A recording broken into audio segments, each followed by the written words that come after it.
श्रीराम समर्थ श्रीराम. श्रीमद दासबोध पारायण दशक 16वा सप्त 3 वयाचा. समास 9वा नाना उपासना निरूपण. श्रीराम पृथ्वीमध्ये लोक नाना त्यास नाना उपासना भावार्थे प्रवर्तले भजना ठाई ठाई श्रीराम. येथे प्रारंभी श्रोता प्रश्न करीत आहे. तो म्हणतो की पृथ्वीमध्ये अनेक लोक आहेत, त्यांच्या नाना प्रकारच्या उपासना आहेत. जागोजागी लोक भावार्थाने भजन करीत असतात. आपुल्या देवास भजती नाना स्तुती स्तवने करीती जेते निर्गुण म्हणती उपासनेसी श्रीराम. आपल्या आवडीच्या देवाला ते भजतात, त्याची नाना प्रकारे स्तुती स्तवने करतात. प्रत्येक जण आपल्या उपासनेला निर्गुण म्हणतो. याचा कैसा आहे भाव मज सांगिजे अभिप्राव अरे हा स्तुतीचा स्वभाव ऐसा आहे श्रीराम. यात काय भाव आहे, याबद्दल आपले मत काय आहे ते मला सांगावे. यावर वक्ता म्हणतो की अरे आपापल्या देवाची स्तुती करावी असा माणसाचा स्वभावच असतो. निर्गुण म्हणजे बहुगुण बहुगुणी अंतरात्मा जाण सकळ त्याचे अंश हे प्रमाण प्रचित पाहा श्रीराम. निर्गुण असे म्हणणे मायेमुळे शक्य होते आणि ती माया बहुगुणी असल्यामुळे निर्गुणच बहुगुणी आहे असं म्हटलं जातं. वास्तविक चंचल अंतरात्माच बहुगुणी आहे. सर्व देव हे त्याचेच अंश आहेत हे अनुभवानं जाणून घ्यावं. सकळ जनासी मानावे ते एका अंतरात्म्यास पावते अधिकार परत्वे ते मान्य कीजे श्रीराम. सर्व लोकांना जे मान्य होते ते अंतरात्म्याला पावते. आपल्या अधिकारानुरूप सर्वांचा अंतरात्मा एकच आहे की नाही हे पटेल. श्रोता म्हणे हा अनुमान मुळी घालावे जीवन ते पावे पानोपान हे सध्या प्रचिती श्रीराम. यावर श्रोता म्हणतो की ही कल्पना आहे. झाडाच्या मुळांना पाणी घालावे लागते तेव्हा ते पानोपानी पोचते, ही रोकडी प्रचिती आहे. वक्ता म्हणे तुळशीवरी उदक घालावे पात्र भरी परी नथिरे निमिष भरी भूमी सभेदे श्रीराम. यावर वक्ता म्हणतो की तुळशीच्या रोपाला भांडभर पाणी घातलं तरी ते वर पानावर राहत नाही, ते एका क्षणात जमिनीला भेदून मुळाकडेच जातं. थोरा वृक्षास कैसे करावे सेंड्या पात्र कैसे न्यावे याचा अभिप्राव देवे मज निरोपावा श्रीराम.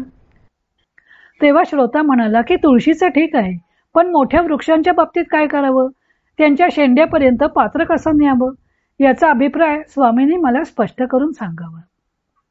प्रजन्याचे उदक पडते ते तो मुळाकडे येते हातची पावे नाते थे काय करीती श्रीराम. पावसाचे पाणी मोठ्या वृक्षावर पडते पण तेही मुळाकडेच जातं.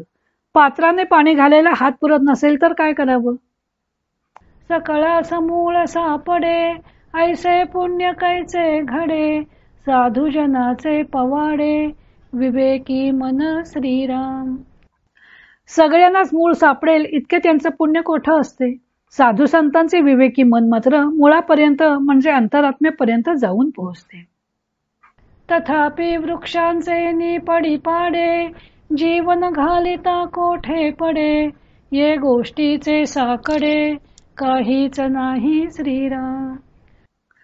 तथापि वृक्षाच्या दृष्टांतावरून झाडाला कोठेही पाणी घातले तरी ते कोठे जाते हे लक्षात येईल, म्हणून काहीच अडचण राहणार नाही.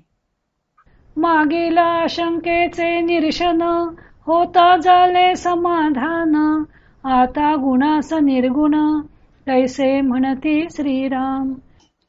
मागे जी शंका विचारली होती तिचे निरसन झाल्याने श्रोत्याचे समाधान झाले. आता गुणाला निर्गुण कसं म्हणतात ही शंका राहिली. चंचळपणे विकारले सगुण ऐसे बोलिले येरते निर्गुण उरले गुणातीत श्रीराम. जे चंचलपणे विकार पावते त्याला सगुण म्हणतात. याखेरीज जे गुणातीत उरते ते निर्गुण होय. वक्ता म्हणे हा विचार शोधून पाहावे सारासार, अंतरी राहता निर्धार, नाव नाही श्रीराम. वक्ता म्हणतो, हा विचार करण्यासाठी सारासार विवेकाने सार काय ते शोधून काढावे व त्या संबंधी स्वानुभवाने निर्धार निश्चय झाला की निर्गुण हे नावही मग उरत नाही. विवेकेची तो मुख्य राजा आणि सेवकाचे नाव राजा, याचा विचार समजा वेवाद खोटा श्रीराम. एक खराच राजा असतो आणि एका सेवकाचे नाव राजा असते. विवेकानेच खरा कोण ते जाणून घ्यावे, तेथे वादविवाद करणे योग्य नाही. कल्पांत प्रलयी जे उरले, ते निर्गुण ऐसे बोलिले, येरते अवघेची झाले, मायेमध्ये श्रीराम. प्रलय काळी कल्पांत झाल्यावरही जे शिल्लक उरते त्यास निर्गुण म्हणावं.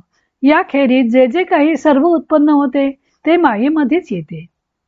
सेना शहार बाजार, नाना यात्रा लहान थोर, शब्द उठती अपार, कैसे निवडावे श्रीराम. सैन्यामध्ये, शहरामध्ये, बाजारामध्ये तसेच लहान मोठ्या यात्रांमध्ये अपार शब्द उठतात. त्यांची निवड कशी करावी? काळामध्ये प्रजन्य काळ, मध्यरात्री होता निवळ, नाना जीव बोलती सकळ, कैसे निवडावे श्रीराम. पर्जन्य काळात दिवसभर पाऊस कोसळून मध्यरात्री जरा निवळला की नाना जीव सर्व एकदमच आवाज करू लागतात. त्यांची निवड कशी करावी? नाना देश भाषा मते, भूमंडळी असंख्याते, बहुऋषी बहुमते, कैसी निवडावी श्रीराम.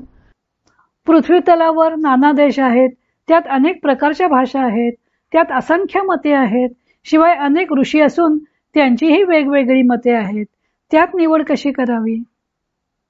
वृष्टी होताच अंकुर, सृष्टीवरी निघती अपार, नाना तरु लहान थोर, कैसे निवडावे श्रीराम.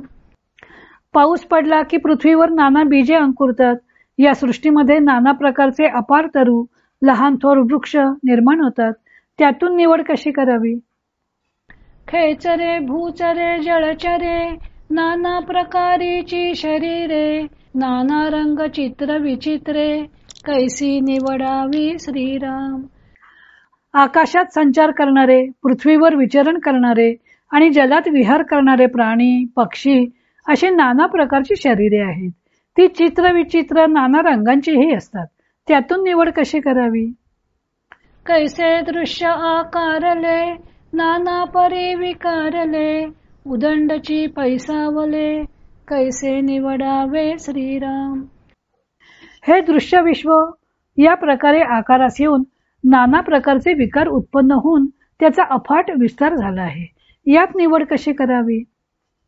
पोकळीमध्ये गंधर्व नगरे, नाना रंग लहान थोरे, बहु व्यक्ती बहु प्रकारे, कैसी निवडावी श्रीराम.